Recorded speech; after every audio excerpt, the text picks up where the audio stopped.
በመሬት በተከበበው ካስፒያን ባህር በስተሰሜን ምዕራብ አዋሳኟ ራሽያና በስተደቡብ ተዋሳኟ ኢራን መካከል ያለምንም ከልካይ እህልዋና ጥይት እንደ ልብ እንደሚተላለፍ ተሰማ።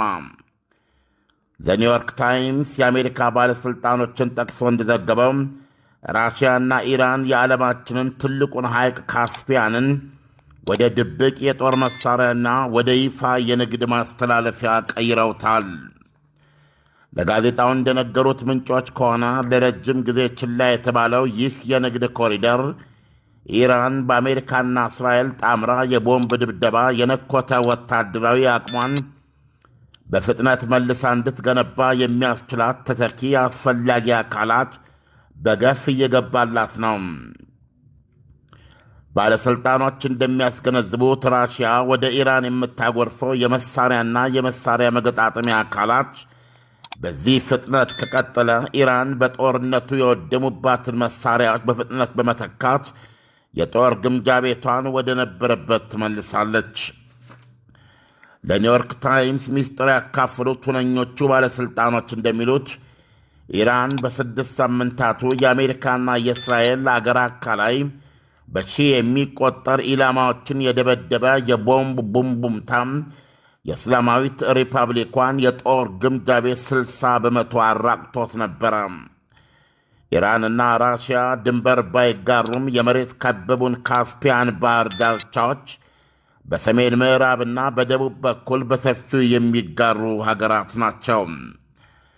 ስለዚህም የአሜሪካም ሆነ የሌላ የቱም አገር ማዕቀብ ጣሰች ብሎ ጣልቃ ሊገባ በማይችልበት ሁኔታ በአደባባይ ንግድ መለዋወጫ ሐዲድ ሆኖ እያገለግላቸው ነው። ራሽያ ለኢራን እያጎረፈችው ያለው ሸቀጣሸቀጥ ፕሬዚደንት ዶናልድ ትራምፕ በጦር መርከቦች ጥርቅም አድርገው በዘጉት በሆርሙዝ ሰርጥ በኩል ይገቡ የነበሩ መደበኛ አስቤዛዎችን መተካት የሚችል ነው። ኢራን ትራምፕ እንዳመኑት ጎኗ በረሃብ የተወጋ ሳይሆን ጉንጯ እስኪነረት እየበላች ነው። ዕድሜ ለካስፒያን። በካስፒያን በኩል ከሚጎርፈው አስቤዛ መካከል እህል፣ የእንስሳት ምግብ፣ የሱፍ ዘይትና ሌሎች ተፈላጊ የምግብ ሸቀጣሸቀጦች ናቸው። በፓሪስ የፖለቲካ ሳይንስ ተቋም ፕሮፌሰር ኒኮል ግራጄውስኪ ሲናገሩ ማዕቀብ ለመሸቀብና ወታደራዊ ቁሳቁስ ማስተላለፊያ ምርጥ ቦታ ካለም በዓለማችን ማለታቸው ነው ካስፒያን ባህር ነው። ይህ በእንዲህ እንዳለ አሜሪካ ከአርብ ጀምራ ጆሮዋን አቆብቁባ ለላከችላቸው የሰላም ሐሳብ ምላሻቸውን ስትጠብቅ የኢራን ባለሥልጣኖችና መንግሥታዊ ሚዲያዎች ግን በሆርሙዝ ሰርጥ ላይ ያላቸው ቁጥጥር ከመቼውም ጊዜ በላይ እጅግ አስፈላጊ አድርገው እንደሚያዩት እያስገነዘቡ ነው።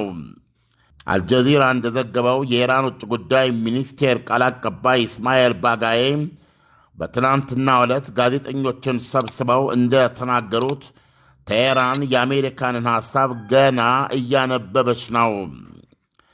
ሥራችንን የምንሠራው ጎበዝ፣ ለቀነ ገደቦች ወይም ለጊዜ ማስጠንቀቂያዎች ትኩረት አንሰጥም ሲሉም ከ72 ሰዓት ላላነሰ ጊዜም ምላሻቸውን ለመስማት ላቆበቆበው የአሜሪካ ጆሮ ድካም እንደማይቆነሰሩ አረጋግጠዋል።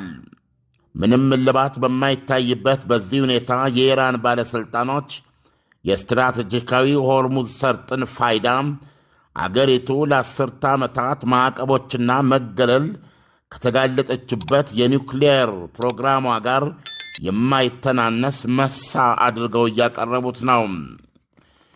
የሟች አያቶላ አሊ ካሚኒ ከፍተኛ አማካሪና የሟች የቀድሞ ፕሬዚደንት ኢብራሂም ሬዚ ተቀዳሚ ምክትል ፕሬዚደንት የነበሩቱ መሐመድ ሞክባር እንደተናገሩት ሃይማኖታዊና ወታደራዊ መንግሥት የሰርጡን በረከት በሚያሳዝን ሁኔታ ለረጅም ጊዜ ዘንግቶት ቆይቷል። ሆርሙዝ አሉ ባለሥልጣኑ፣ በተግባር በተጨባጭ የአቶሚክ ቦምብ ያክል ነው። ምክንያቱም በአንድ ውሳኔ መላ ዓለም አቀፊያውን ኢኮኖሚ የመንካት አቅም አለው። እንዴት ያለ ግዙፍ አቅም፣ ግዙፍ ችሎታ ነው ብለዋል በመንግሥታዊ ሜህር ዜና አገልግሎት ሞህበር እንደተናገሩት የኢራን ባለሥልጣኖች በጦርነቱ አማካኝነት አገኘን የሚሉትን የሰርጡን ቁጥጥር ከእጃችን አናውጣም ብለዋል። ስለዚህም የሰርጡን አስተዳደር ወይ በዓለም አቀፍ ሕግ መሠረት ወይም አክራሪ ፖለቲከኞች በሞሉት የኢራን ፓርላማ ሕግና ደንብ መሠረት እንቀይረዋለን ይላሉ። የወቅቱ የሀገሪቱ ምክትል ፕሬዚደንት ሙሐመድ ሬዛ አሬፍ አሁን በሆርሙዝ ሰርጥ ላይ ያላት ቁጥጥር ኢራን የነዳጅ ሽያጫችንን መገደብን ጨምሮ በአሜሪካ ሲጫኑ የቆዩ ወይም ሊጫኑ የሚችሉ ማዕቀቦችን ለመመከት ወይም ለማክሸፍ ያገለግላል። ከዚህ በኋላ አሉ ምክትል ፕሬዚደንቱም ሆርሙዝ ሰርጥን በእጃችን ካስገባን በኋላ ማለታቸው ነው። በእርግጠኛነት ማዕቀብ የሚባል ነገር አይገጥመንም፣ ምክንያቱም በሰርጡ ላይ ያለን መብትና አቋም በሰሞኑ የትራምፕና ጠላቶቻችን አኳኋን አንጻር መልእክቱ በሚገባ ሰርጿል። ስለዚህም ከዚህ በኋላ ማዕቀብ የሚባል ችግር ይገጥመናል ብዬ አላስብም ብለዋል። ሐሙስ ዕለት ነው የተናገሩት። የኢራን አስተዳደር የውሃ መተላለፊያውን ደህንነትና የክልሉ ሁሉም ሀገሮች ተጠቃሚነትን ያረጋግጣል ብለዋል አሬፍ። መንግሥታዊ የኢራን ቴሌቪዥን ጉዳዩን ከዚህም በላይ አክብዶታል። ከ1400 ዓመት በፊት የነቢዩ መሐመድን ትእዛዝ ባለመስማት ቀደምት ሙስሊሞች ቀስተኞች ከመዲና አጠገብ የምትገኘውን ኡሁድ ውጊያን መሸነፋቸው ባላንጣ ፈረሰኞች ከጀርባ እንዲያጠቁ ፈቀደላቸው ሲል ያስታውስና ሆርሙዝ ሰርጥን ኡሁድ ናት ይላል። ኦሮግ የተባለው የዚህ ቴሌቪዥን ቻነል የፕሮግራም መሪ ሁሴይን ሁሴይኒ ሲያብራራ ለተመልካቾቹም ትናንት ቅዳሜ ጠዋት የሆርሙዝ ሰርጥ የኢራን ኡሁድ መተላለፊያ ማለት ነች ብለዋል። ኢራን እሷን ኡሁድ ከተወች ወይም ከለቀቀች የሽንፈትን ጽዋ ትጎነጫለች ብለዋል። ያንን ስተት ከ1400 ዓመት በፊት የኡሁድ ጦር ግንባር ላይ የተፈጸመውን ስተት አንደግምም ማለቱ ነው።